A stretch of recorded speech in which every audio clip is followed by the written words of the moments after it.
Gensou Narratograph, by Isuke Nakanishi or Adventure Planning Service, is an unofficial Touhou Project tabletop RPG where you play as the various characters from Touhou, wander around Gensokyo to solve mystery of the day, beat up the local because you are bored, and get drunk off your ass at the end of the day.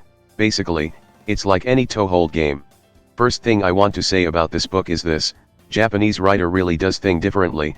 It is recommended that you read the example play starting from page 8 because otherwise you won't know where to actually start.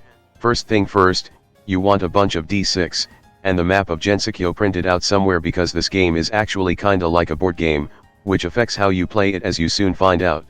First thing first, let's pick a character, not make a character, pick, because the book already comes with pre-made stats of 30 Touhou characters, each with their abilities, spell cards, and so on, featuring of course Ryemu and Marisa at the top, and everyone else that I don't care because my favorite isn't fucking here. After you pick your character, you then pick their personality, which gives another bonus to the character.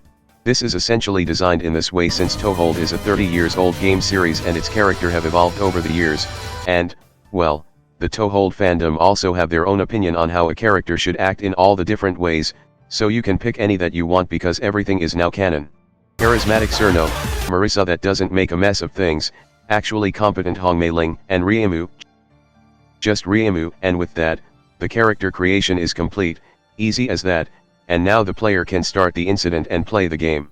The game is set in phases: setup phase, prologue phase, investigation phase, showdown phase, and ending phase. Setup phase is for setting up the game, the players pick their character, the GM causes the incident, like Seija introducing tomato fries with potato sauce and causing another yokai revolution, and so on. Prologue phase is for telling the players the background of the story, how the players involve themselves into solving the incident and etc. Investigation is where GM generates clue in random location for players to find and collect, eventually getting down to the mystery of the incident, while beating up the local yokai. Showdown phase is where you reach stage 6 and beat up the real culprit of the incident, and then ending phase is where the ending of this incident is narrated, everyone get drunk off their ass, and character growth was noted, if any. I think already we are seeing the different mindset when it comes to how ttrpg feels for the Japanese ttrpg community here, because if it was most other books from itch.io or some western countries, these two would be cut off, they would still exist, but the book won't be categorizing them like this. There is this focus on storytelling when it comes to Japanese ttrpg like Ruin Tama and Made the RPG and so on. This is obviously not universal, but you kinda see the trend a little when compared to the combat-heavy ttrpg on the more western side of the sphere. There is even a market for selling written ttrpg stories called replay, years before Critical Role is even a thing, some of which even got anime adaptation, which of course leads to other kind of adaptation. Let's get more into details on how the game works. After setup phase, the prologue phase begins with the players finding themselves involved in the incident. More importantly, the GM will be writing down a quest, or several, on a sheet with two sides, the front and back. The front will state what the quest is about, how many clues needed to finish it, and other conditions needed to fulfill it, and on its back, it will contain the truth of what you have figured out. Depending on the length of the story, you can write down multiple quests for it in a chain for the players to slowly figure out the incident. The GM will also set down a time limit, something like the night of day 3, the players are recommended to complete all or as many quests as possible before the time limit, and clue will be placed down at the end of prologue phase, randomly across the map, with a number equal to half that of the player rounded down. And now we move on to the investigation phase, plus the introduction of time. For each day, there's 4 cycles: morning, noon, evening, and night, and for the players, morning essentially doesn't exist, because you can't do anything, apparently no matter how motivated you are, nobody wants to work in the morning in Gensokyo. Instead, the GM will be doing 2 things: 1. Roll on the Bun Bun Maru table to see the daily news, which will have an effect on the players. If a player is playing as Aya, you can roll the table again to generate fake news. 2. The GM will place another clue on a random spot of the map. This doesn't happen on day 1 since prologue phase did that already. Also, if a clue appears on a spot with a clue already, it doesn't double up and instead just disappear, so better get to those clue quickly. After that, there's noon, evening, and night cycle, which are basically the same thing, and the players can finally do something. From here, the player will take turns doing their scene, going to a location with clue to find out or just fucking around somewhere else. First, you gain spirit depending on where you are. What is spirit? It's your firepower. You will gather up to 20 spirit over the course of an investigation, and hopefully, you have that many when you reach the final showdown, because there's a lot of things that can stop you from doing that. Then, we actually start the scene. First, while everyone in Touhou can fly, people are also just lazy in Gensokyo. For that, you need motivation. You roll a d6 for each motivation you have, and you can travel that many distance from your highest dice.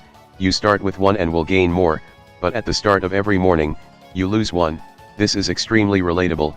Roll a 6 however, and you get the funny happening table, from just going home to missing your friend to starting a fight at the local Waffle House. Once you arrive at a location, whether you want to or not, you get to do one of 3 or 2 things depending on the location.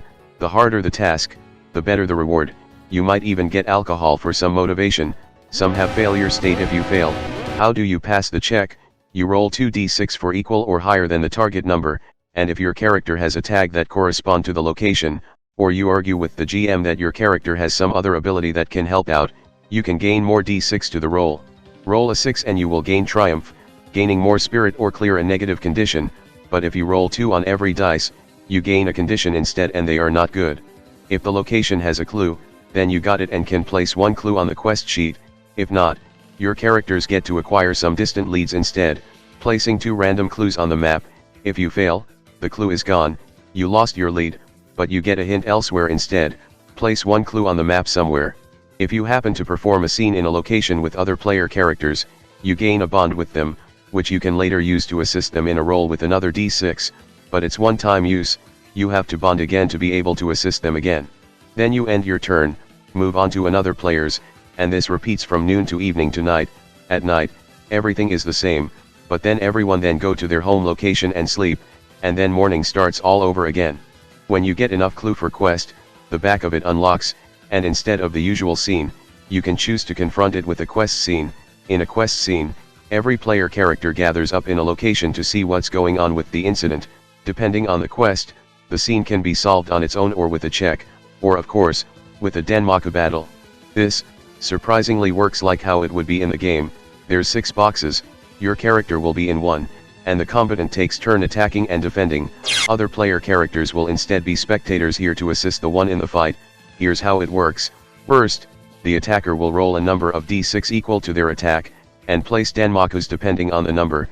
If the attacker wants to, they can even expend a bomb for spell card to saturate the boxes even more, and on the defender's turn, the goal now is to dodge into a space with no Danmaku. You get a number of d6 equal to your evade, which is 3, same for every character, and the target number you have to roll against is 3 plus the number of bullets in your character's current space. If you succeed the dodge roll, you can move to another space, no diagonal. If the space you are in has Danmaku, you have to dodge again, with less and less dice each time you dodge, since you can move back to the space you just left from. One of the main strategy of not losing here is clearing 2 spaces of bullets and call it a day, which is exactly what you would do in the Touhou game, which is very funny and on point. But, for each bullet you remove, you gain graze, and if you get 5, you can exchange it for a bomb, letting you repay your foe in kindness. Given that it's pretty hard to find an extra life in this book for some reasons, fighting the stage 6 boss during showdown phase is actually pretty damn hard, just like the game. Unlike when in investigation phase where you usually fight a random yokai alone and you just regain your 1 life if you lose, the party take turns taking on the boss, and it's often very likely that you just die in 1 turn because the boss covered all 6 spaces with all the Danmaku. Just like in the game, this shit is brutal. The GM has this many players in the party, they are going to use all the players' life in the party. After the conclusion of the showdown, the ending phase begins. Everyone gets drunk off their ass, the stats are reset like most board games, and you are ready for the next incident. And that's basically it on Gensou Narratograph, a game about solving incidents and drinking alcohols in a fantasy world. This shit rules. Some of you probably remember me mentioning how much I love Touhou before, and this game is great. It feels exactly as how a Touhou ttrpg would be like. Which might also be a problem. Gensou Narratograph is essentially a board game with light RPG mechanic, and with how the math is like, you will quickly discover the optimal way to play it. I already mentioned the jumping back and forth thing to avoid bullets, and with how hard extra life is to get, risking graze for more bombs is always not worth it, and if you have 4 Danmaku on your space, you are bloody dead. I suppose this is why this is a co-op board game you are meant to play with friends. to just laugh at the shenanigans your Touhou characters are up to and then fight together against the boss, knowing one single failed dice is all it takes to kick you out of the final showdown. The rush must be impeccable. The reason why I only decided to review Gensou Narratograph now is simple: the English translation for the expansion is out, featuring 30 more characters. Still don't have my favorite, new locations with new actions, optional simplified rules, and pre-made incidents for the players to figure out. Also, it comes with a character creation system for those that wants to bring in missing character. If you make a guy character, the Tengu Association, the Kappa Conglomerate, the Tanuki Organization and the local yokai community are all obligated to kick your ass and turn you into human meat bun. Anyway, you can get it and its expansion now on Kadokawa. That's the original Japanese version. If you are looking for the English sub, you just have to look for it the way most Touhou fans outside of Japan get Touhou medias. Someone also just made a mod for it in the Tabletop Simulator workshop. That's all for now, and I will see you all next time. Hello there, if you like this video, please subscribe and click that notification bell button. If you want to see the videos early as well as further support my channel, you can join in my Patreon page, or buy me some coffee, links in the description. Anyway, have a nice day.